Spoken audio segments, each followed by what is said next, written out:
I said like excuses are for wusses. This Yeah. was like my quote that I said.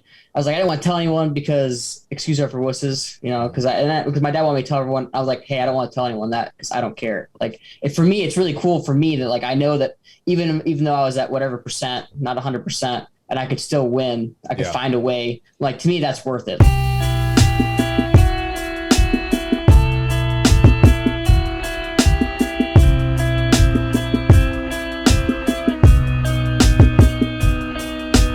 So we talk a lot about the pursuit of excellence and encouraging individuals on their on their paths to whatever field of choice that they have and whatever they're after in life. And that's what this show's about, is just the encouragement of others on their pursuit. And we're talking today to perhaps the greatest embodiment that we've ever had on this show of a pursuit of excellence. Mm-hmm. Our guest today is Spencer Lee. And if you don't know who Spencer Lee is, you need to get educated and go look him up. He's a 3-time national champion in the sport of wrestling at the University of Iowa. He's a 2-time Hodge Trophy winner, which is wrestling's version of the Heisman Trophy, which is unbelievable to be the best in your sport multiple times. And then at high school, he has all these accolades from high school as well, and just lived a short life so far. He's a young guy of like I said earlier, of excellence. And so we're very excited to have Spencer on today, very excited to learn from him about how we can all be better and encourage ourselves. So Spencer, man, thank you so much for joining the Darren Woodson Show, and welcome, man. Yeah, thanks for having me. I really appreciate it. Yeah, absolutely. So we talk about, a lot of times discipline, and we talk about overcoming adversity and battling back. And there's no other sport, in my opinion, my humble opinion, that teaches discipline, hard work, perseverance, mental toughness. Sport because you don't play wrestling. No, you played this You don't play you wrestling. Played the sport. Either you are a wrestler or you're not a wrestler. You don't play. Okay, go ahead. You dress up as wrestler. Can you get to the damn point? And no other sport does it. So Spencer, take us back because you've exemplified the highest level of this, all of the things that the sport represents. Take us back to the beginning and growing up, where this discipline, where this work ethic, where this strive for greatness came from you. Well, I think when I was younger, I was always extremely competitive, and I was pretty fortunate to have a really good support network. And my parents, my mom was an Olympic alternate in Judo in 1992. My dad was the national Judo coach for the Olympic team from 92 to 98. And then was a Paralympic judo coach for 2 years after that as well, till 2000. So I had 2 parents who were both in combat sports like wrestling, very similar, and they're both at the Olympic level. And so when I grew up, that's the sport that I was supposed to do. I was supposed to do judo, but I chose to do wrestling. I remember all my friends did it. I was 5 or 6 years old when I asked to start wrestling. I didn't start officially wrestling until I was 6. And I was like, I really want to do this sport. All my friends are doing it. And my dad was like, wow, I haven't, because my dad wrestled in high school trying to help his judo. So he knew of the sport and he did it, but he wasn't really good at it. His main sport was judo. And so he's like, sure, this should be fun. And I started wrestling when I was 6, and I always kind of had a knack for it. I mean, I never really lost that much growing up. I was always pretty good at it. And I remember maybe I hate losing more than I like winning sometimes. I don't know. I really just, losing was something I never ever wanted to do ever. Just the feeling of it. To me it was, I couldn't handle it. So I was how can I never lose again, Dad? And that's a great mindset, man. I don't want to bypass that. I don't want to just skate over that. That is a great mindset, and most 5, 6, 7-year-olds don't have that mindset. Then it takes a long time to go through a lot of experiences in your life to understand.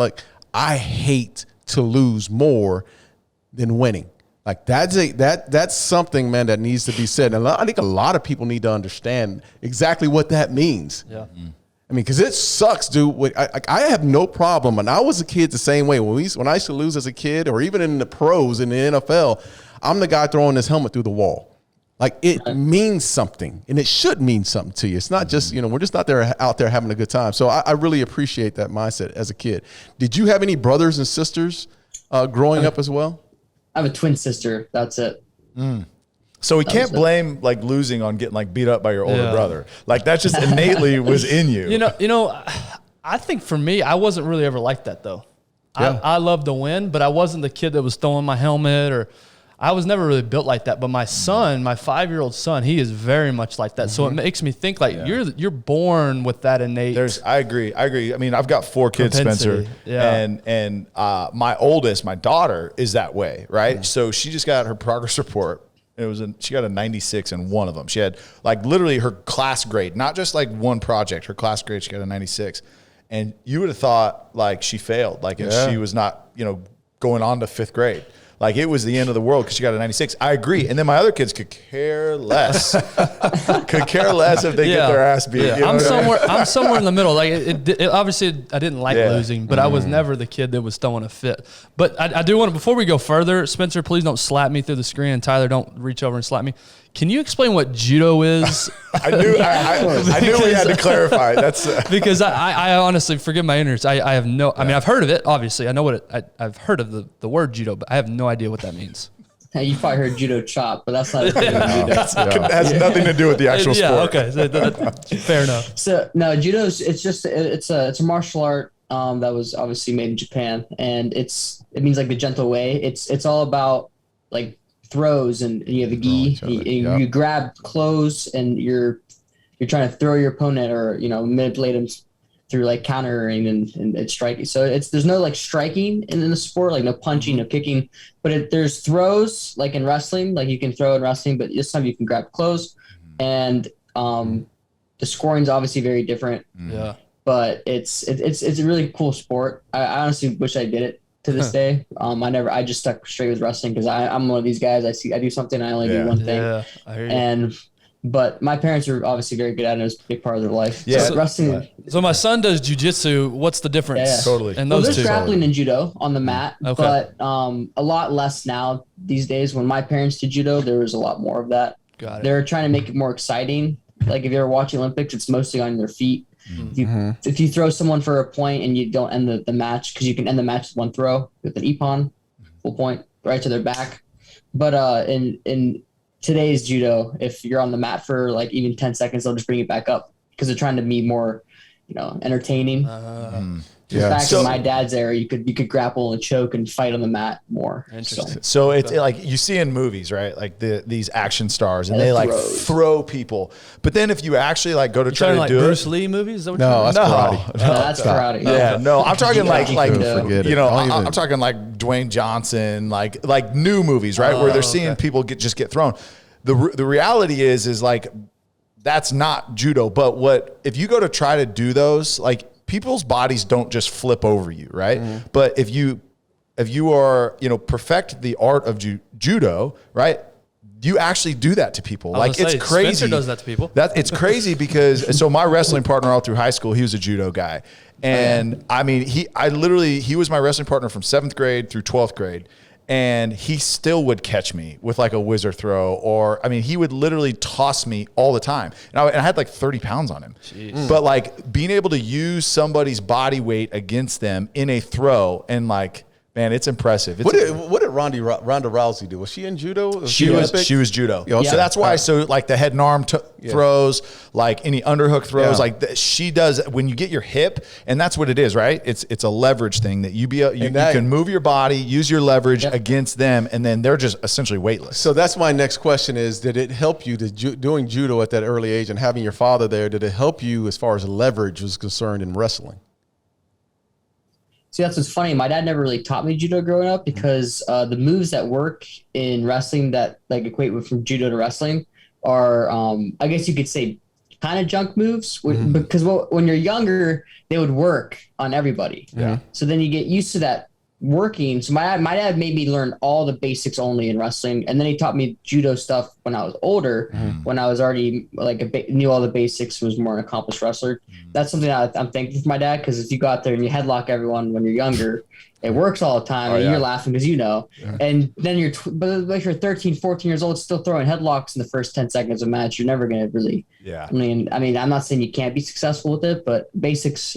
It's probably the same thing with every sport, right? Basics. When you, whatever you do, I mean, you go back to basics, perfect the basics, and then it's kind of how it was. So, but it was, what was more helpful was them knowing how to train, knowing that I didn't need to be this like little powerhouse training all the time, little kid. I still try to balance like being a kid with training because I knew how to train properly. And, I always ate good growing up. I know, that's sports. We had to make weight. So it was just, I was pretty fortunate. So, Yeah. So you said you started early and you were just locked in on it. So what were those early years like? And did you know early on, like, hey, I'm all in on this. Like from an early age, I want to go to college. I want to compete at the top level. Was that early on, or was it just like, I'm just really good at this and I keep winning, which I hate losing. So winning is good. Well, when I was 8, I remember I lost at like, I don't know if you know Tulsa Nationals. Oh yeah. Uh-huh. Yeah. So like little back in the day, it was a little tournament. It was pretty tough. And I never wrestled out of the state of Pennsylvania. I was pretty dominant state of Pennsylvania. What school did you go to in Pennsylvania? I apologize. Franklin Regional. Okay. All right. Outside Pittsburgh. Yeah. So my dad wanted to get me beat. So he went to this tournament, right? Yeah. And because he heard it was tough, it was out of the state, wanted a new competition, like figure it out. And I remember losing, but I'd wrestled kids that were definitely better than I was, and I made the finals. But my dad said my level would raise to however good the opponent was, and he had never seen me do that before because I would kind of just kill people in my little small area. I lived in a small town growing up. Very small town, like 900 people. And before I moved to outside Pittsburgh in high school. But so I was like, Dad, I never want to lose again. And my dad was like laughing because he called my mom, was like, I think we're gonna have a lot of wrestling in our life. And my mom was like, what are you talking about? He's like, I think our son's gonna be really good.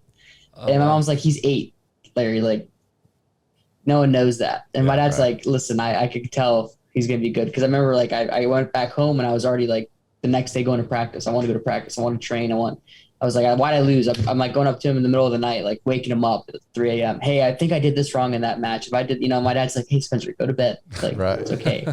And that's how I was when I was 8, and I was just kind of obsessed. Like on birthdays, I'd be like, hey, for my birthday, can I go to the tournament on this weekend? Like, that's kind of how I was growing up. Everything was wrestling. My dad was kind of the one that almost toned it back a little bit. Like, hey, competing's really good when you're young, like for a little bit, but then now we would go to practice instead. We go to find new coaches, and we need you to get better before you compete all the time. Competing's good with, you need to get maybe in shape or you need that competitive edge or something. But my dad like I said, I was very fortunate to have parents that understood. So talk to us about the discipline, because there's so much discipline in wrestling, not only as far as making weight, but your training. When you're in a match, talk to us about what it is or what you did to really sharpen your discipline. I just think that the sport's pretty much all mental because, like I said, it's a combat sport. And as you said, making weight, I mean, that's a big part of the discipline. You got to eat right to feel good, because if you eat improperly, and then you got to work out harder to lose the weight, and then you don't feel as good going into wrestling. And you just wrestle worse because you're just not disciplined. So you have to find a routine. You got to do it right. Find things that make you feel good. You know how it is. You got to recover right. You got to eat right. Ours is just a little different because we have to make a weight. I mean, I'm sure you guys actually had to make weight too. The coaches are like wanting you to a certain weight in football. That's kind of how it is. But I'm friends with some football players like that. So has it transferred over? So the same discipline that you have in wrestling, has it transferred over into school, or what you're doing in your personal life?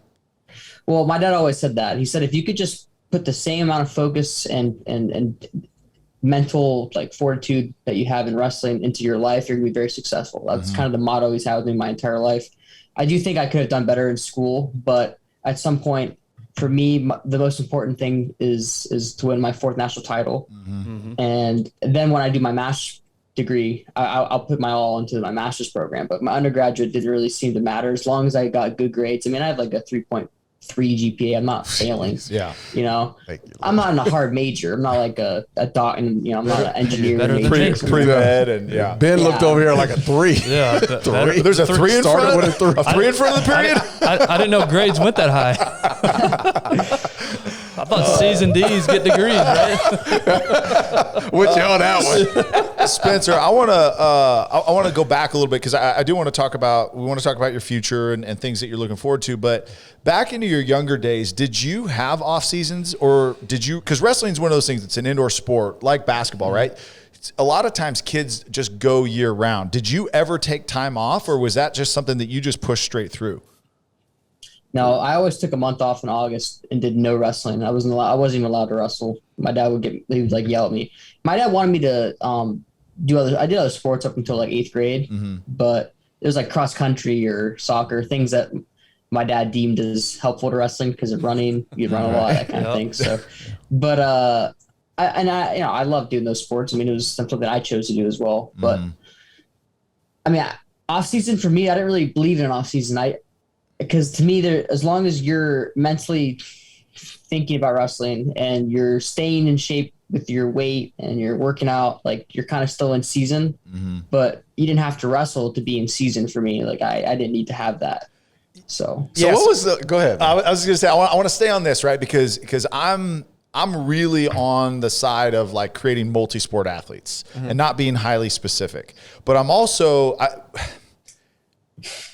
on the side of like, listen, like if that's your passion, and that's all you want to do, because I think, and Spencer, tell me if this is true, you wrestled with a bunch of kids probably early on. They're like, okay, this kid's good, right? He's got a lot of ability, but he did not want to be in the wrestling room. Like he just didn't want to be there. He was there because his dad made him be there or because he was decent at a young age, and he just showed up. He was always the guy that made weight at the last second, but he was good. I mean, you know those guys, right? So those are not the guys that can wrestle year round. I think you've got to know your personality. But what's your opinion on like burnout? Because wrestling is physically taxing, it's mentally taxing, and I mean, honestly, emotionally taxing. I mean, for the regular ones of us that like lost every once in a while, like it's hard, right? It's a hard balance to do that. And then really, I mean, you had a month off, but like that's a long weekend really in a wrestling season, you know? Yeah, but I would go nuts in that month. Yeah. So, and I agree. I do think that's a coach's job to discern whether or not someone is like that or things like that. But but every time I took a month off and I came back, I was always a better wrestler. People used to think my dad was a liar because I would take this month off and I'd come back and I'd slowly bring myself back into wrestling, but I'd still be in good shape, like to a degree. Obviously, you know how wrestling shape is compared to running shape and all that. But I would wrestle at a higher level and they'd be like, you're lying. Where'd you train at? We need to know. And my dad's like, he's been playing Nerf gun wars and airsoft wars. His buddies like playing Xbox. Like he hasn't been doing anything. He runs in the mornings and he doesn't eat bad. Like crazy. You're disciplined when you're actually not in the sport. Wild concept. Well, that's what always blew my mind. When I everything in moderation was my mom's motto to me. Growing up, like, you want to have some ice cream, have a cone, once a week. You don't really know if you want to eat something sweet, that's fine. Like it's okay. But if when you're going out of your way to do these things all the time, and then you skipping a workout, and then that's when my parents had an issue. I was never really like that because I like to say I'm kind of nuts, but it's just how my dad was crazier than me, so that's where I got it from, was from my dad. But. So what's the thrill? What was the thrill? Like I can understand as a football player, as a young kid, as a football player, my thrill was, I just had this firm passion about the game. Same way, I ate, drank football in the off season, and the thrill was, it was a show off. I was showing off my skill set for others to watch. What was your thrill? Was your thrill to win? Was your thrill the combat, the one-on-one? What was the why for you? Honestly, I didn't care about showing off or any of that stuff. That's why having social media has been kind of hard for me, because you got to have a presence to help your sport out. You mean you're not like AJ Ferrari? Like that's not the type of dude you are. I feel like you guys are like you guys should be twins. Do you not sure there wasn't a triplet there? I'm being really sarcastic. Sorry, man. I know. Yeah, 99% of people have no idea. I only know what you're talking about because you told me who it was yesterday. Oh man. Anyways, no, I wrote down 3 goals when I was 8, and it was 4-time state champion, 4-time national champion, and then I put World Olympic champion together. And I haven't accomplished any of those. So for me, I haven't done anything in my career. I lost my last match in my high school career. I was undefeated going to that last match. I beat the kid the year before in the finals 15-0. And I was wrestling with a torn ACL and all this stuff. And he took me down with 1 second left to win. And now he's my teammate. I recruited him to Iowa. So now he's my teammate. So it wasn't always about, because I failed that goal, but I was like, all right, let's win 4 national titles. So I'm looking forward to trying to achieve my first goal this year. So that's how it's always been for me. I wrote down the goals and I said, I'm going to accomplish these. And that's the only thing that ever mattered to me. I didn't care about winning the little state titles. I mean, I won 3 world titles growing up. I won a cadet world title and 2 junior world titles because we have age group world titles. We have 17 under, 20 under, 23 and under, and then the senior level, which is the Olympic level. And I won the 17 under once and then 20 under twice. And I never competed internationally since then. That was the last time I did that was 2016. So like those were cool. Those were cool to me. Those were really like I was really happy with those just because you wrestle against other countries and that was awesome.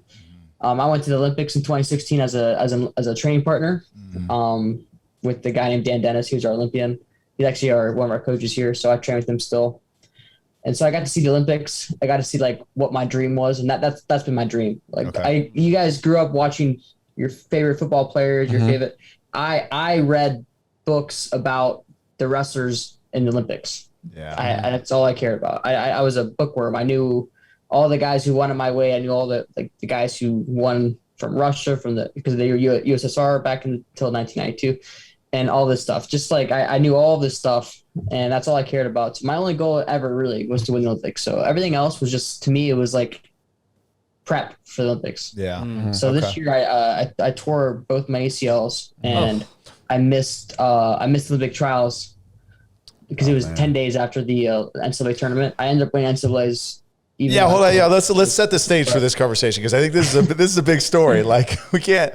So here he is, and let's start the story 9 days before the national tournament, the NCAA tournament, right? This is the Super Bowl for college wrestlers. This is, you're going in as an individual and then also as a team, right? Because your collective team points go towards winning a national championship for your school. So here he is going in for his 3rd national title, and 9 days before, finished working out, getting ready to go. Next day he comes back, works out. Go ahead. Tell the story from there. So I was in the Big Ten finals, actually, wrestling the Big Ten finals, which is 9 or 10 days before the national tournament. And in the middle of the match, like 30 seconds of the match, the kid like hits a shot on me and like I step weird and my knee just blows out. And I've torn my ACL multiple times before, so it's not like I'm not used to, I know the feeling. And I remember just being like shocked, like, wow, I just tore my good knee, and ended up like the kid took me down and I had like a nosebleed or something. So I looked at the ref like I had a nosebleed. I go to the corner and I'm trying to tell my coaches like I have a torn ACL, like, but they're like, wake up, because I'm the number 1 guy in the country. This kid's like number 8. I've teched him like 3 times before that, and he just took me down first, which like never happens. Never get taken down first by anybody. But like to my head, I didn't even realize I got taken down. All I was worried about was my knee, and then my nose was bleeding. That's crazy. I mean, priorities, man. Takedowns number 1, ACLs number 2, or further down the list. I never had to tell my coaches. My main coach was in my corner. His name's Terry Brands. He grabs me and he shakes me and goes, "Wake up!" And I go, "Okay." And I remember going in the middle and I kept wrestling, and I ended up winning the match like 21-2. And on a torn ACL. So I scored like 21 straight points on the kid. And I go to run off the mat and I'm limping, and I have to like stop myself from limping because I don't want anyone to know I'm hurt. And my head coach, Tom Brands, who's an Olympic champion, he hugs me like, "Hey, good job. Real work's coming. We gotta get ready for nationals." I'm like, "Hey, I tore my ACL." He goes, "Your other knee?" Because my right knee was already torn. Right. So I didn't have an ACL on my right knee already. So I'd been wearing a brace on that knee. I go, "Yeah, my other knee." So they're like, "Okay." So same thing. Trainer comes to me, "Congrats, good job. Hey, I tore my ACL." He's like, "Your other knee?" I'm like, "Yeah," because I tore my ACL in the NCAA finals 2 years prior to this in the middle of the match, which not most people don't know that, but I just wrestled through it. Ended up winning in the NCAA finals as well. So that was your first championship. Second. Okay, so the year before. Yeah, my first one, I tore my ACL in high school, got surgery on it. This one I tore it again. So why didn't you get surgery on the second one? On the second tear? Because I just had surgery on it a year prior and retore it. And I was like, what's the point of getting surgery? Go find me a better athlete that you're pulling this ACL from, all right? Yeah, Ben. Well, my doctor was Dr. Bradley. Yeah. The Pittsburgh Steelers doctor, Big Ben. And I'm like, he's like one of the best in the whole world at this. I was like, I'm not going to find, I mean, I'm not saying my doctors at Iowa aren't good because we have good doctors here. University of Iowa, we have awesome doctors. Even they were like, yeah, you probably did a great job. But they were like trying to kind of tell me that, like, I guess the way I wrestle and how I explode, my knees maybe they're just also might explode to blowing out. And they're like, hey, we're not going to, our surgery is better than what it was, like if I had surgery this year than it was 5-6 years ago, obviously on medicine. But like, I'm like, but if I tear it again, like I just have to go through this again. So yeah, like I said, sorry, I'm rambling, but I tore it. And so then I have 9 days till the NCAA tournament, and I just had to get my knee healthy to some degree. So we'd like take the swelling out and, go through that. And I remember I'm wrestling in the NCAA tournament. I can't, like, I'm not even like, I have a brace on my left knee for the first time. Never wore a brace on that. I've been wearing a brace on the right knee. So the right knee, I can't wear a brace as well. So I have to tape it. And I have to wrestle in this tournament, and I'm like supposed to kill everyone, I guess, is like the motive around me. And I'm out there like, everyone's like, Spencer looks like he's really slow, and like he's not looking like he's very good. And I'm kind of like you guys have no idea. I'm just I'm just trying to get through the tournament the best I can, trying to stay healthy, because I was like, my main goal was the Olympic trials. Like the NCAA tournament was for my team and for myself, like obviously, but I wasn't gonna miss this tournament to go to the trials. I was going to do both. I was like, I'm either going to do both, or you're cutting me off for both of them. Like that's just how, either we're having surgery today and I'm missing both, or I'm going to both. So I end up going to the NCAA tournament. I end up winning. I had some good matches. That's crazy. That is crazy. You're wrestling the best in the country. Hey, tell Darren who you beat in the finals and what school they were from. I beat Arizona State finals with no ACLs. Go ahead, keep going. Keep telling Forks the story. up. Well, he had the guy you were wrestling had 4 ACL surgeries going into it. Blown out neck.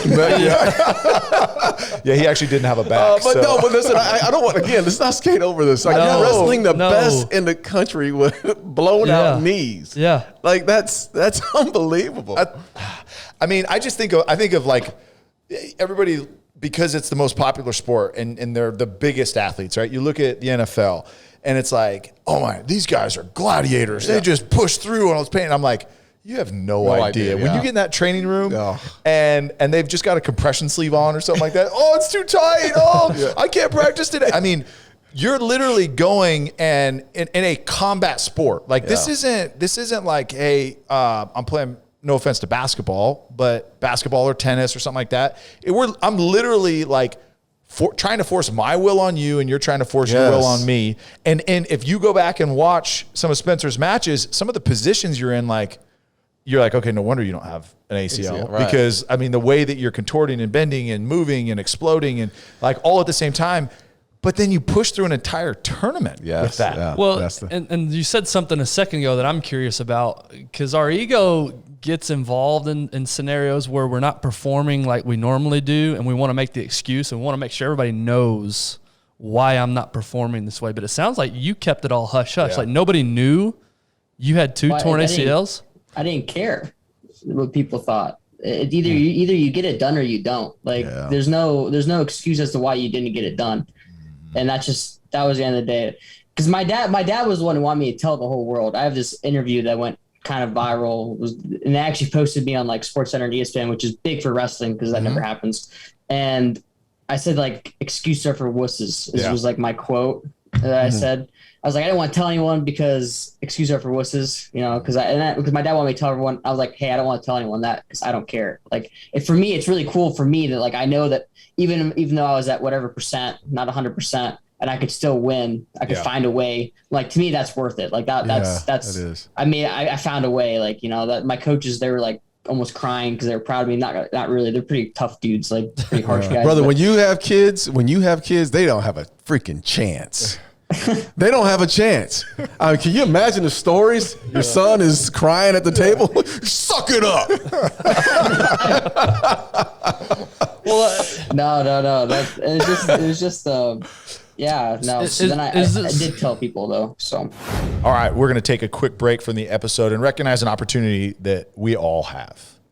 If you are having a hard week or you just need some R&R, here's what you got to do is you got to drive up 75 north, cross the Red River to Durant, Oklahoma, to Choctaw Casino and Resort. It is the best getaway that you can get if you're in the Dallas area by far. And guess what? If you're listening from somewhere outside of DFW, say you're in South Texas or you're in another state, which we've got some listeners in other states, fly into Dallas, drive up. It is worth every penny. You don't have to go to Vegas anymore to have a world-class experience at a world-class resort and casino. Yeah, we talk about the restaurants that are up there, those steakhouses. We talk about the concert venue. We had a conversation with Aaron Watson previously, and he talked about the intimacy. Every single seat in that concert venue is right on top. And there's not a bad seat in the house. There's not. And so these artists talk about it's one of the best places to play. And so go check out yourself a concert at the Spa, the brand new expansion. I mean, it's just such a good time. To your point, Tyler, if you need a break, things are getting crazy, times are tough, get up there, get up to Choctaw Casino Resort, have yourself a great time. We experience it. We love it. They're doing great things in the community. Can't say enough good things, and we're so grateful for their partnership. That's Choctaw Casino Resort. Go check them out.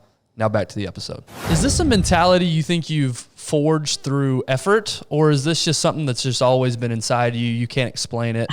It's just been a part of you. I've always been nuts. Yeah. Like that. Like, I mean, I won state titles with broken ankles and just Different breed now. Yeah. Different breed. I just never cared if it was hurt. Like, 'cause to me, it was everyone in wrestling's hurt. It's like football, like Yeah, call it right. NFL. Like, everyone's got something wrong with them. It's a long like, season. Yeah. So who cares? Like, what's wrong with you? There's no reason for you not to perform. I mean, Yeah. did I perform to my best? Absolutely not. I'm working on wrestling to my best of my ability and getting better every single day. Yeah. Getting through this. But I did miss the Olympic trials. I didn't go after the NCAA tournament. I was pretty messed up. I pretty much blew everything else out in my knees without blowing everything else in my knees out. So, So have you since that had makes sense. surgery to repair this? Are your knees good now? No, I did not have surgery. They're good, though. They're good. For everybody listening, they're good. He's not going to make solid. excuses. Don't worry about He's it. going to be okay. Hey, No, so I'll wrestle no matter what. That's so. right. So, Man, I so love it. Spencer, I want to like maybe a little technical, and maybe we'll lose some folks here. But how did you have to adjust and change your style in the national tournament? I mean, you're one of the most dominant top wrestlers like in NCAA wrestling history.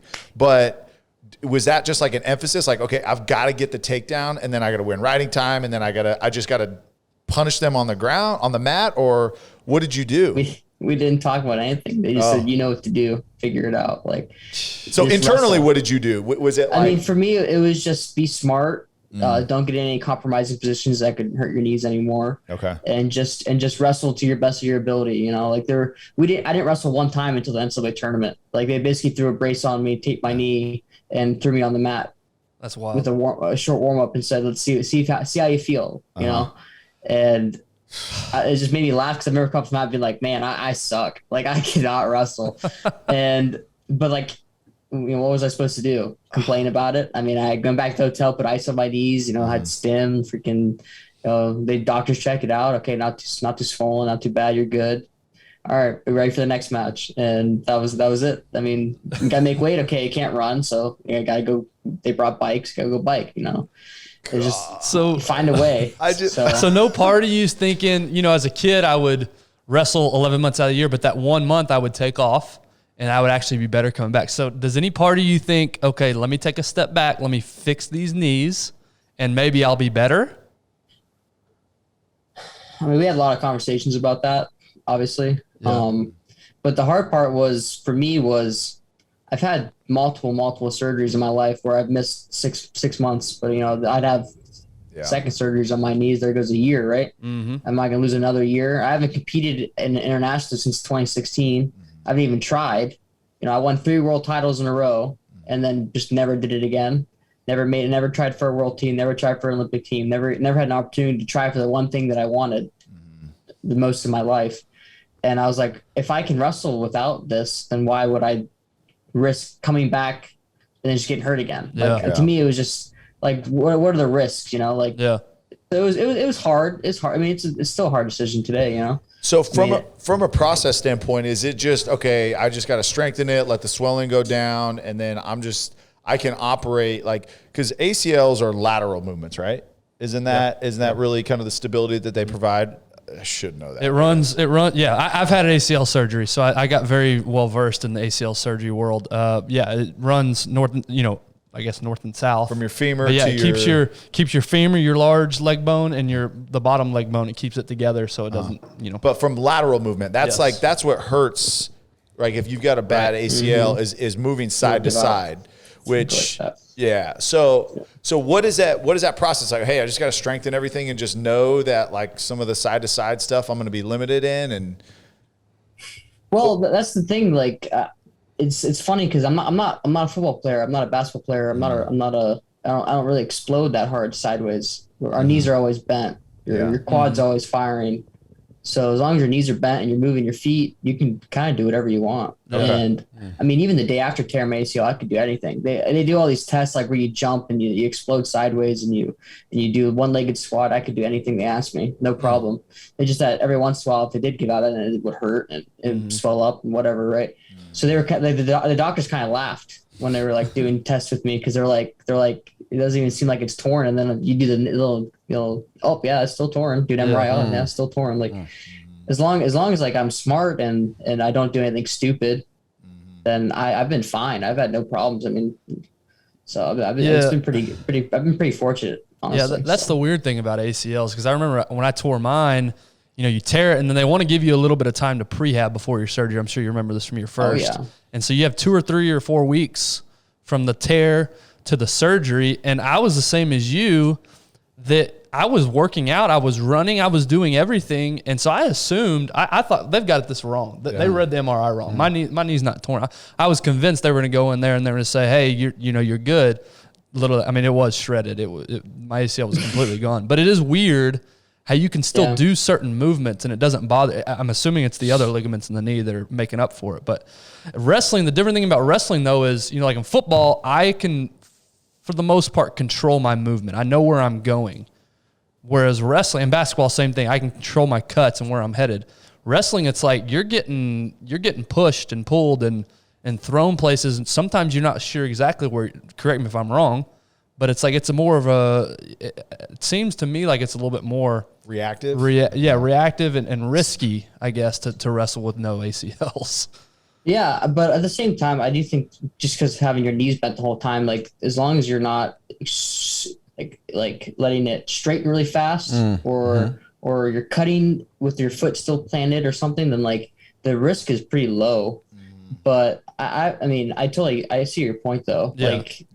Like some positions I remember at Nationals, like I was the guy just like kind of grabbed my toe and I pulled my knee out and I just kind of fell over, like, and he just took me down. Like there's nothing I could do. Right. And like had I been healthy, him doing that would have done nothing to me, and we would just keep scrambling and wrestling. But it was just so like you kind of like laugh like, wow, nothing I could have done about that. Yeah. So something I'm curious about is your recruitment process at high school. You said you were all everything. You didn't lose much in high school. What does a wrestler's recruiting process look like? What was that experience like for you? So I was fortunate to be the number 1 recruit in the nation coming out of high school. So I got calls from so I got calls from a lot of schools but for me, it was just between the top 3 schools in the country, wrestling-wise. Okay, wait. Then what are the top 3 schools? You're not in that list. Abilene Christian, Arizona State. Arizona State's got to be in the top 10 at least, right? Oklahoma. No, it's Penn State. Iowa. They were last year. Arizona State took 4th last year. Well, there we go. There we go. Did you even know they had wrestling? Yeah. Hell yeah, they're always in the mix. They're always solid. Yeah. That was their first trophy since like 1990. So. Hey, watch. Okay, hey, it's good. No, before he was born. That's why I was thinking because they weren't as good when I was getting recruited. Okay. But they were like really building. They have a lot of really good recruits. They're gonna be really good this year. I think they're top 5 right now. I think they're 5th or something. And so usually Penn State, Ohio State, and Iowa are usually top 3. Oklahoma State's usually 4. Yeah. And then the 5th, 6th, 7th, 8th always changes. Could be NC State's always been top 4. Then you got Minnesota's tough. Yeah, Minnesota's always Michigan been top State's 10. tough. Michigan's really good too. Michigan's been top 3, top 4 before.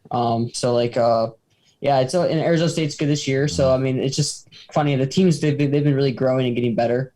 It's been a 2-man race for the last 15 years though. It's been Well, I guess Ohio State did win in 2015, but it's been Penn State and Iowa since 2008. So Penn State has won like 8 of the last 10 national titles. Wow. And we won last year. Iowa won last year, and Penn State and Ohio State. $50 if y'all can name the head coach of Penn State. Bob Smart. Yeah, I'm even trying. I have no who. Cale Sanderson. He's Cale Sanderson. Yeah. He's He's in the Wii box. Yep. Okay. Never All heard right. of him. So you go through. You were the number one recruit. You got a lot of attention from the top 3. What was the deciding factor for you? I really just loved our coaches here at Iowa and their like the atmosphere. I mean, this place is crazy. I mean, I'm not trying to brag or anything, but our fans are so nuts that like I walk downtown and just have to take pictures with people. Really? And like I'm a wrestler. Like I'm not a NFL Super Bowl champ. I'm not a I don't have the fan base that they do. But like Iowa, we don't have pro sports. Like they really love their sports. Like the good athletes here at Iowa, they're known. Like it's pretty cool. Like you go to if you ever went to a meet in Carver for a match, like for wrestling, if I tried to walk to my parents from my mat, which is like 20 feet, I would just get swarmed. So I have a security guard that walks me to my parents after a match, so I don't have to take pictures with people, so I can see them. Man, that's awesome. And like I mean, that I'm a wrestler. Like I didn't expect any of this stuff. Just so you know, literally 6 years in the NFL, that had never happened to me. So hey, soak it in. Don't downplay being a wrestler. Here's what I think, Spencer, is I think just people recognize when someone is different, right? When someone is just on a different level. And I'm a big advocate. Like, don't act like you're better than anybody, because no one person is better than another. But people recognize when someone has put in the work, someone has, that's right, is recognized when someone is just at another level of whatever they're doing, whether it's Kobe, whether it's yourself, Cale in wrestling when he was at the top, whether it's Jordan, whether it's LeBron, whoever it is, right? They recognize it. So whether you're in Iowa, whether you're in Pennsylvania, whether you're in California, I think if somebody sees you compete the way that you compete, people recognize it. Like, I want a piece of that. Yeah. So what are the matches like? What's the atmosphere like? Nothing better at Iowa. So we always break the attendance records because our arena is only 15,000 people, but we usually average like 12,500 duel. For wrestling? Bro. Yeah. Yes. Can you wake up, man? Oh my yes. God. Will you wake up? I'm telling you, he's like, a hater. Stop being a hater. I'm not a hater. I just I'm so oblivious to this world. We sold out season tickets this year. Yeah. We stopped selling season tickets this year because we would have sold out the whole arena. No way. We had enough tickets for the opposing team, recruits, and our student section. So we sold 12,500 we need to go to a match. season tickets. Where's University of Iowa? Des Moines? Where's Iowa City? Iowa City. Man, we need to get to Iowa City. I'm telling you. I'm trying to party like a wrestler parties. It is. Hey, it's they like allow alcohol in there, I guess. They do this year. Which, yeah.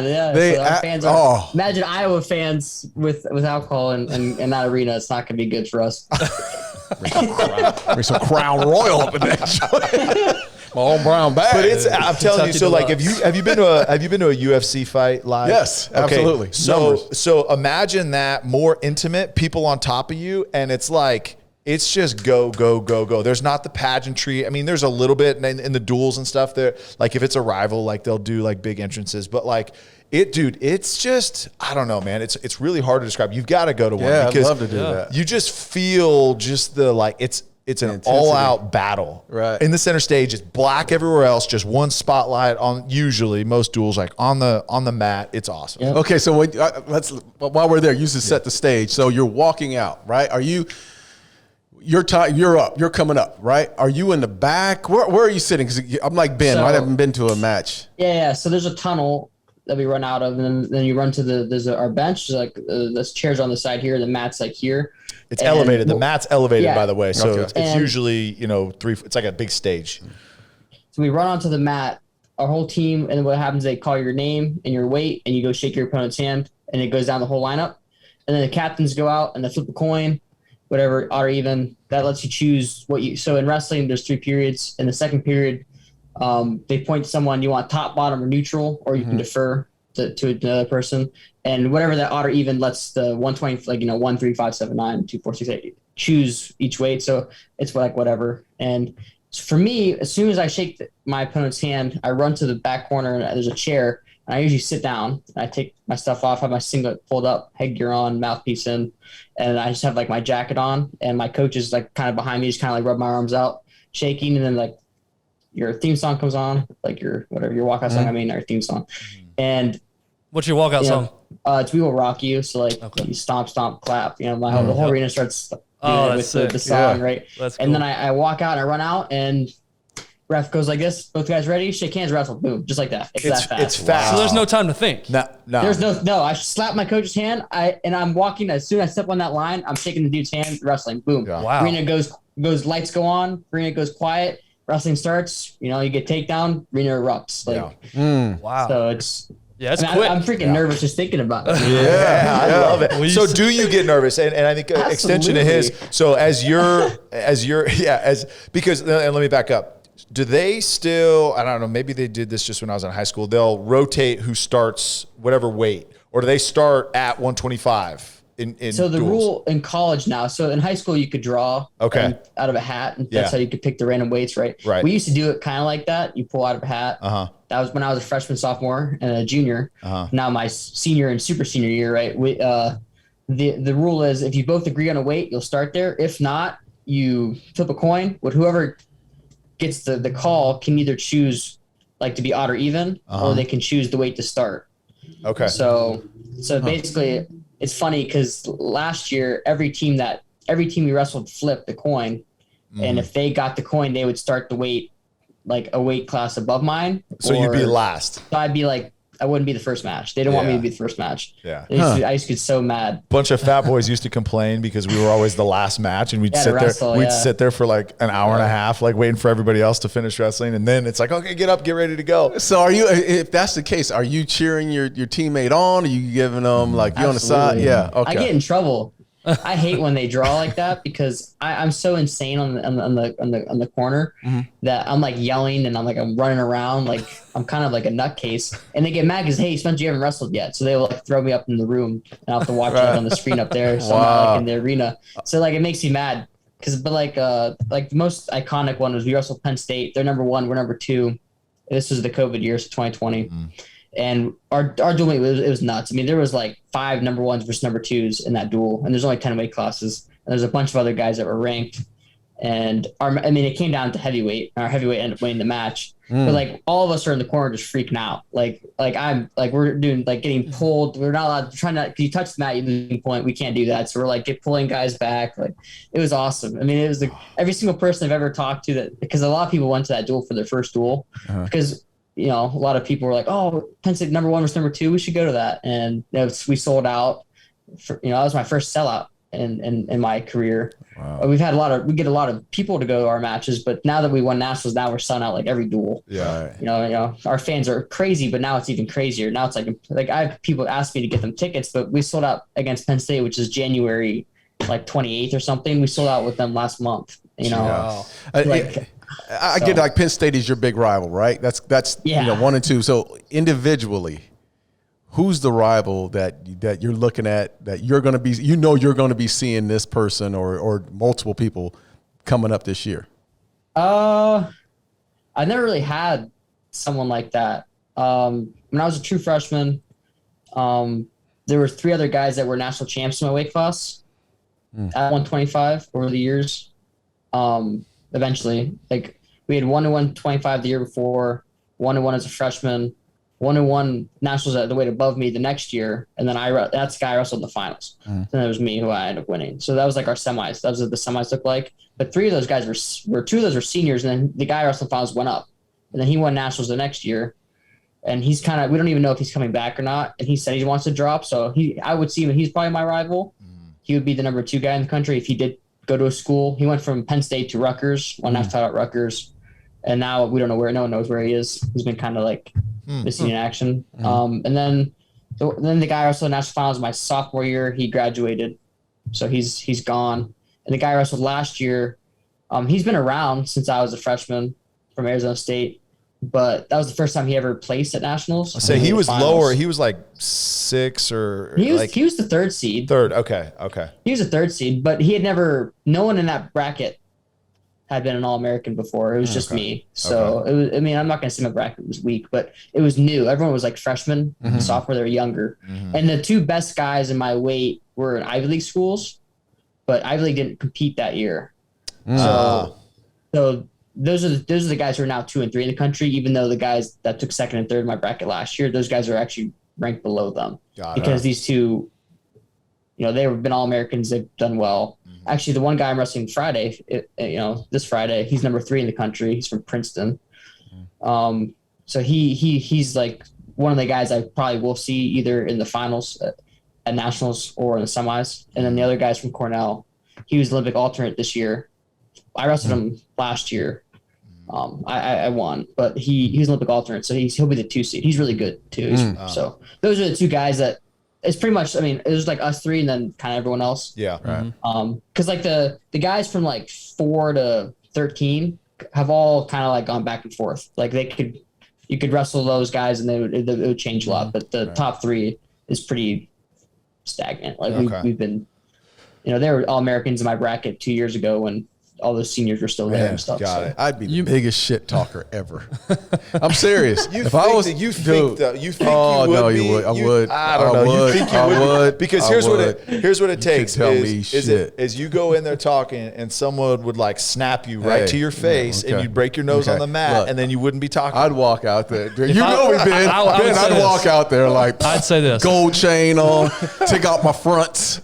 I'm taking his gold fronts out before the match. I'll say this: if you were Spencer, yes, you would. Yeah. If you were you would. No, I wouldn't do it. Yeah, of course not. I'm not. I know I'm taking an L, but Spencer's not. I want to take another quick break. And speaking of breaks, I want to thank our sponsor, Sleep Number, who gives you the best break of every single day of your life, which is sleep. And what they're doing with their technology and their mattresses is second to none. They have taken the mattress game and put it on steroids. Yeah. They check your heart rate, your circadian rhythm. They're doing all these different things to test you while you're sleeping to make sure that it's custom and that every single night is the most restorative, restful sleep that you're ever going to get. It's no accident that Sleep Number is the official sleep partner of the NFL, and because NFL athletes are at the top when it comes to recovery, when it comes to taking care of your body, and nothing is more important than sleep. We've talked about it on the show multiple times, making sure you take care of your sleep. And there's a reason that Dak Prescott sleeps on one every single night. And there's a reason that his career has blossomed the way that it has. So make sure either you go online, sleepnumber.com, you go into a local store, they're going to walk you through it. You're going to experience the entire process of understanding what your sleep score is or what your sleep number is, and then ultimately showing you how to achieve the highest sleep score, because that's what's important is how you actually sleep and how you recover so that you can tackle the day with everything that you have. Yeah, it's the VIP experience that we're all looking for. That's right. That's sleepnumber.com. Like Tyler said, go get yourself to a local store and get yourself that VIP experience. Now back to the episode. Spencer, you mentioned COVID last year. How was that wrestling during COVID? Did y'all have fans at any of your matches? How did that work? No, we had family. We were all had family. So you go from having people in Carver of 12,000, 13,000, 14,000 people to having 200. Yeah. It was crazy. And then the NCAAs, we actually sell out at NCAAs. Like both my NCAA finals matches have been 25,000 plus people in the arenas. And had the NCAA tournament happened in 2020 for Minnesota, we actually bought out like an arena with like 70,000 people in it, and we sold like 58,000 tickets. Oh my gosh. Wrestling's pretty popular for like you'd be shocked. So and that's just the people that bought tickets then. People were gonna come. Right. Like I bet we would have had 55 to 70. I mean, it would probably. I bet if we asked me, I would have said 60,000 people for the finals. Yeah. Which would have been absolutely insane. So it would have been really cool. But then they canceled it the week before. I mean, that's like playing. I mean, what is Minnesota's stadium? Like some of these smaller, big stadiums, right? Yeah, like that's an NFL game. Yeah. Actually, ours is 65,000 now. Yeah. Since they renovated it, so it'd be like playing in Kinnick. That's insane. That is insane. So what's it like wrestling though, going from sold out crowds to now all of a sudden I've got 10 people. What is that like? It was funny because like now you can hear everyone like individually, because the thing about our fans in Carver is they're just yelling all the time. Like they're saying crazy things and they're just like on the other team. Like they're so oppressive. And then it's like, you hear my dad like, come on, like that kind of thing. I'm like, oh God, Dad. Like, There's an echo in here now, Dad. Yeah, literally. So it was different. I wasn't as nervous because, it's pretty, you know how it is. You get nervous before you go in front of a crowd. You guys all know how that is. You guys played football in the NFL. Yeah. College were they testing you guys? Like, how did? Because it's weird. I was gonna say it's weird that you got nobody in the crowd, but like you got two guys wrestling each other. I was gonna say it's a social distancing friendly sport for sure. Well, you get daily tested, and then the day of your match, you'd get the one in the nose rather that went super deep rather than the one you did yourself. Right. And you had to pass that before you're allowed to wrestle. So, and then you had to pass the one yourself too. So you had to get tested twice, and then you'd wrestle. And if anyone on your team had COVID, contact traced, those guys were gone. They weren't allowed to compete. Wow. So they were pretty strict about it, but I never got COVID. I was the only one on my team. Actually, me and one other guy were the only guys on our team that didn't get it. I was like in my room, never saw anybody. I didn't even practice with the team leading up to nationals because it was me and him. Yeah, because we couldn't risk it. I mean, that to me, that was the only way I was going to lose. The only way I could lose is if I didn't get to compete, and that's just how my brain worked. So it's kind of funny, but like emotionally, did that affect you? Like being, going through the wrestling season, I mean, really, okay, going through the whole pandemic and wrestling, there's a bond between teammates. It's just different, right, than most other sports. But is that, with your personality, did that bother you? Did it bother you kind of, okay, now I'm spending a lot of time on my own. I mean, prior to nationals, like shutting it down completely, not seeing anybody, and just having just a small group that you worked with. Are you okay with that? I love being alone. Okay, I was saying, you're the kind of guy that goes to movies by yourself, right? Oh, that's my thing. Myself, I go to movies. I could go. I'm not a guy who cares. I mean, I love my camaraderie. Those are my brothers. Yeah. If they asked me to hang out, I'd love to hang out. But when it came to that, you weren't risking my national title for anything. You want to hang out with me? We can hang out the day after. I'll hang out with you all day. But so I see the chair behind you. You a big gamer? Yeah, I am a big gamer. Okay. But it's more for like my entertainment, just because. Yeah. You gotta take your mind off wrestling sometimes. Can't be psychopath 24/7. Right, so. For sure. We've done quite a few of these interviews and talked to a lot of, like I said in the lead up, we've talked to a lot of elite performers, but I can't think of anybody who matches your mentality. Matt Frazier may come close. Yeah. I don't know. Do you know who Matt Frazier is, the CrossFit champ? Yeah. So we interviewed him last year. He might come close to you, but I can't think of anybody 100% dedicated to that craft. Who's as dedicated to their craft. Tia was there too. Yeah, Tia was there. Yeah. But it's just I want you to know that's it's an admirable trait. For you, it probably doesn't feel. It's just what I do. It's just who I am. But for outsiders, for people not like that, it's very admirable how focused you are on what you do, man. It's very impressive. Yeah, totally agree. I don't know. I appreciate that, though. Yeah. And he doesn't take compliments well either, so that's another thing. One thing you're good. You're good. I just wanted to honor you with that. So one thing I did want to ask you about, last year was brand new with COVID, something you'd never experienced before. Nobody had ever experienced before, obviously. This year, another new thing came into the fold that nobody had ever experienced, at least not legally, and that's NIL, name, image, and likeness. Being able to be compensated as a collegiate athlete for what you do and who you are. What has that process been like? Are people just? You mentioned wrestling's a big deal. Are people just swarming you, constantly trying to get you involved? How has that worked for you individually? I think it was cool though, because they passed it, and September 1st, I had tons of people try and do things with me and offer money and stuff. And so the rule is you have to do something to get paid, and then you have to tell your university what you did and how much you got paid, and they have to make sure that it's like legal, kind of. You can't like go to some place and sign an autograph and get, $100,000. That's not how that works, right? They're like, that's not, your autograph isn't worth that. That's kind of like what Yeah, who are you to tell me what my autograph is worth? No. They go based off like who you are, like what you've done, like the market value of other athletes, and they try and be really fair. I mean, my university's been really fair with me, so. Wow. So the university regulates what you can do and can't do as far as what you make? Somewhat. It's still like a little up Wild in the air. West, It's still figuring new. it out, It's still so like they're learning it with us. That's kind of how it was. Which is, and here's what's hard about that is you look at Spencer, and you say, okay, in the sport of wrestling, yes, Olympic, like the Olympic level is like the elite, right? But at the same time, like in the sport of wrestling in the United States, college wrestlers really are at the top of the game, right? Because you've only got how many?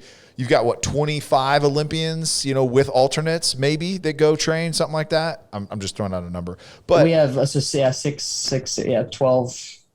men, 12 women. Yeah. And so alternates. So there's like a tiny, tiny little pool that go to the Olympics. Like the elite college wrestlers at that sport are the Darren Woodsons, are the Emmett Smiths, are the, Steve Youngs, Joe Montanas of the sport. So like, how can you like if somebody is like, hey, I want to have Spencer come sing happy birthday at my daughter's birthday, and I want to give him $350,000 to do it. Like, how can you not? Because that's what Troy would make. Yes. Going to something like that. Yes. Like if he showed up. So how do you compare? And what's this metric that you use to say, hey, this athlete is only what worth your this? value is? Yes, that's true. It sucks. They try and use your social media insights as like.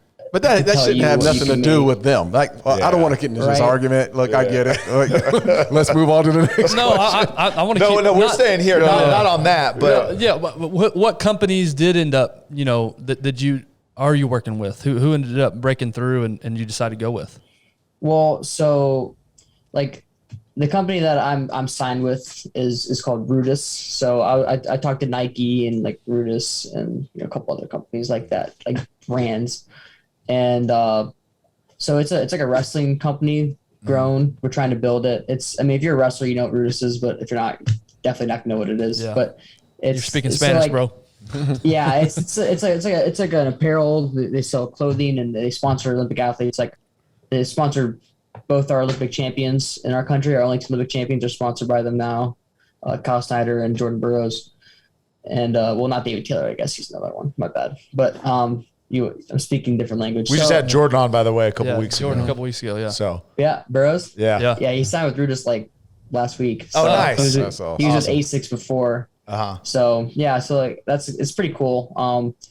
Most of my stuff has just been kind of small deals, not because my main focus is wrestling. Sure. I'm not trying to go do speaking events and all this stuff. I had some like I've a company called like Sign Up Global Capital. It's like a crypto company. The guy's a big wrestling fan. He sponsors me. Crypto stuff. It's kind of cool. Other cool stuff like so like stuff that's like really interesting and really really fun for me. That's cool. And that's a good. I want to like your mindset going into it is and you kind of alluded to it that like wrestling is my focus. So you hear that this is going to get passed and you're like, okay, how am I going to approach this? Do I pick brands that align with me personally and the brand that I am myself, or is revenue more important? Because you see a lot of guys going both ways. Yeah, I get it. But for me, how our sport really works, every sport works this way. The more you win, the more you make, right? But in wrestling, it's like really like it's a big difference. Like from an All-American to a multiple-time national champ. If you're an All-American, you will coach in college if you want to. But if you're a national champ, your odds of being a head coach somewhere are vastly higher. So it's just and that's where the money is in wrestling is a head coach. Now with NIL and we've a bunch of wrestlers are making real money and with like now like how popular it's getting. So it's pretty cool seeing like us make actual like livings off of it. Cause Henry Judo, I'm sure you guys know who that is, UFC champ. Yeah. He had to quit wrestling and fight because he had no money because even though he was Olympic champ because he didn't make any money. Right. There's no money in wrestling. Right. It just started becoming a thing, like in 2012. So is your ultimate goal? Is your ultimate goal to get into coaching when you're done?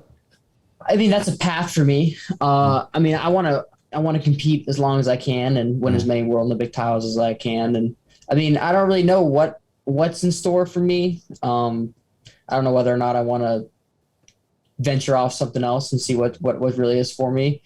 I could just stay in Iowa the rest of my life and get hired here and then maybe be head coach and then coach here till I'm 60 like Tom Brands did and Dan Gable did and then retire and stay in Iowa the rest of my life, but it just depends on what I feel. I don't know. I've never had like any other thoughts. So it's been kind of weird that like I have thoughts. It's like, oh, well, like my main focus is wrestling. That's all I care about. That's all I'm going to care about. But whatever life takes me, you know. I'm not like super famous on social media or anything. Like a lot of people like move to LA or something, they do that stuff, and I don't have that. Like you never know what happens to you though. So like it's a business, or you know, a lot of really good wrestlers from Iowa own businesses and were successful outside of wrestling. So you never know.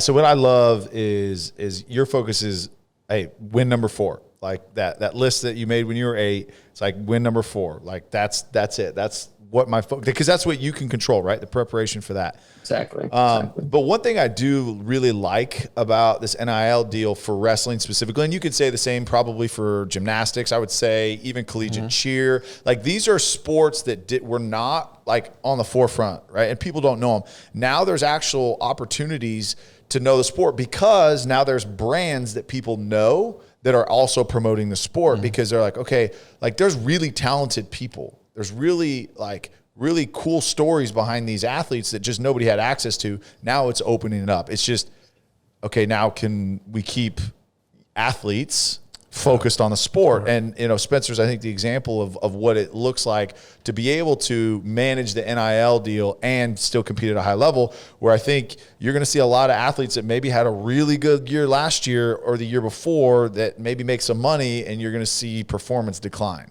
All right. Yeah. Well, that's the thing. So my NIL deals have been deals that I don't have to do anything. Basically, that's been my goal. Like I sold merch with Barstool. You know, I sold T-shirts. That's an excuse for wusses. I mean, I did like, I mean, I've got an agent.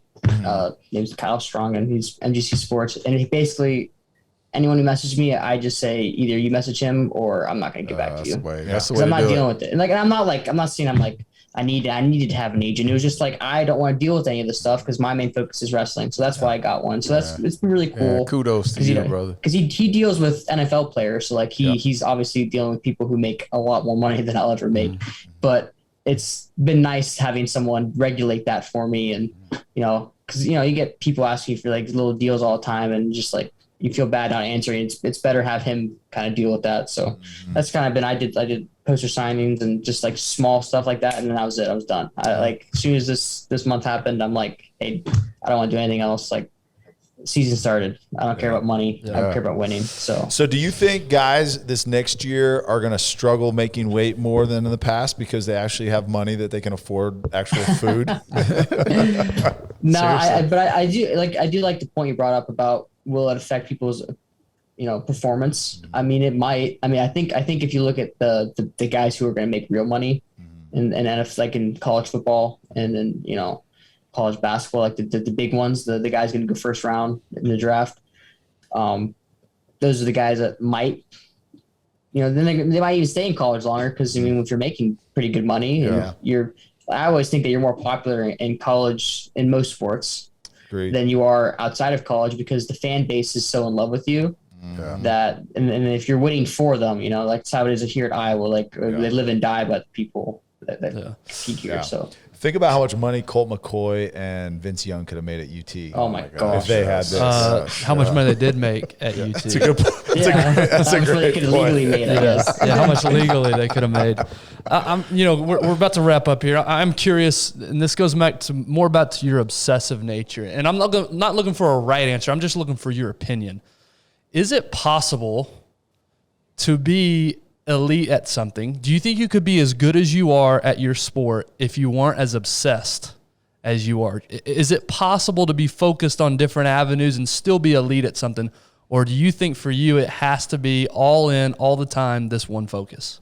I do think it's possible. I mean, I know a lot of people in wrestling that definitely might not be as insane about it as I am, and they're just as good at me, if not better. And that's just how people work, right? So people are just made to do things. And you always say that you want multiple sport athletes. I mean, I'm 5'3", dude. What other sports am I going to do? Wrestling and gymnastics, right? CrossFit. You want multiple times. Yeah. I mean, I'd be good at CrossFit. Yeah, you would be very good at CrossFit. You know, body weight, that would surprise people. I'm strong in body weight stuff, but that's about all I got. I don't really lift. I just kind of do body weight stuff. But so to me, I do think that you could be, but I think that that's where the hard work beats talent. When talent doesn't work hard, but when talent works hard, good luck. Kind of what my dad always said to me. And so I was always pretty good at wrestling. I was never bad. You know, I don't think I've ever taken below third in a tournament since I was 6. Wow. And I've probably lost less than 30 times since I was 6. I'm 23. So it's never been something that I've been bad at, but I do think that if I didn't take it as, you know, as focused as I am, I definitely wouldn't have been as good as I am. But that's just how I think other people are different. So it is a pretty curious thing, because then you go about the argument, is talent real? You know, everyone always argues that stuff. I mean, who knows? Yeah. Everyone has their own opinions on everything. I think that why not just work as hard as you can so you don't have any regrets when you look in the mirror at yourself, you know? Yeah. That's great perspective. Great perspective. That Kobe mentality right there. That's a great answer, man. Well, before we get to our last, I love Kobe. Wasn't he the best? Before we get to our last question, we do want to give an opportunity for people, not that you really care, I guess, but to find you. No, look, Spencer cares about every single one of you. He loves you all. If he's slow to respond, it's because he loves you so much, he's just going to keep winning. Where can people find you? What's your Instagram handle? All that good stuff. Well, my Instagram is just SpencerLee365, and my Twitter is like @LeeSpencerLee36 or something like that. So it's pretty much just my name. Yeah. Search him, look for the check. Just search Spencer Lee, look for the check. And you're about to start your season, so you're probably going into a cocoon for the next however many months. But while the season goes on, anyway. Season goes till March. So there you go, man. You've got 3 big fans. Yes, we're gonna follow. I'm gonna get wrestling. So I know like Big Ten Network airs a lot of matches. Are there any other? I mean, Flow Wrestling. Do they still? Is that mostly high school stuff? They used to have a contract with Big Ten. Okay. Last 2 years, but I don't think that's the thing this year. So I think it'll just be on BTN. Okay. Or BTN to go or BTN Plus, that kind of stuff. Okay. Most of our matches will be just on Big Ten Network. Got it. Okay. But, and then the NCAA tournament, typically it'll be on ESPN, like ESPN the Ocho or something like that. So I'll be watching. I'll have no clue what I'm looking at, but I'll be watching. We'll do scoreboard, right? Yeah, there you go. We need to go to Iowa. Dinner. We need to go to Iowa. We need to go down there and watch a match. We actually have a client that's we got to do some stuff up there. So maybe we'll. Oh yeah. Maybe we'll love. Yeah, we'll call you for some tickets because we know we won't be able to get in. He already said he can't get tickets. If you need 3 weird hype men, if you need 3 hype men, we got you. Give him the last question. We got to respect this time. Last question. Yeah, you got to get back to your gaming. So last question here, Spencer. This goes back to your journey and kind of your path to get to where you are. If you could go back to any point in your life and just tell yourself one thing, doesn't necessarily mean you go change anything, but if you just go back somewhere and just tell yourself one thing, where do you go and what do you tell yourself? That's a great question.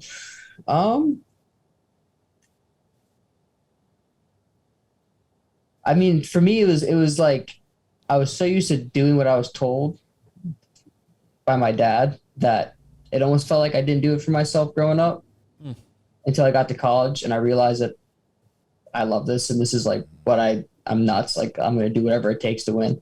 Like I would be like, you do love this. This is something that you could do even if he did pass or something. You know, because I always thought, like, if he wasn't there, could I have done this? Because I just did what I was told. He told me to run in the morning, I ran in the morning. Work out twice a day, work out twice a day. Work out 3 times a day. This is what he ate. This way. You know, I just listened to him because he was the one that knew everything. Be like, you can do this yourself kind of thing. Like, you don't have to wait and find out if it's something that's you truly do love. Like, it's almost like question yourself, because I did lose my last match in high school. It was like, do I love this? You know? You know, I was hurt. Like, is this something, you know, like, and I didn't really think that too much. That might've been like a day or 2. And then I was like, let's just go with nationals next year. It's kind of like get surgery and move on, like whatever, you got to do better next time kind of thing. That's how my brain works. But like that one day I wish I could have been like, hey, like you're never going to regret not having surgery before state tournament. You're never going to regret losing that match. Cause I never do. It taught me a lot. I knew I could wrestle with injuries. And I mean, look at me now. I mean, I still had to do it again. So that's what I would tell myself. Yeah, that's good. Awesome. Yeah. Love that. That's good. Love that. Well, Spencer, man, we appreciate your time.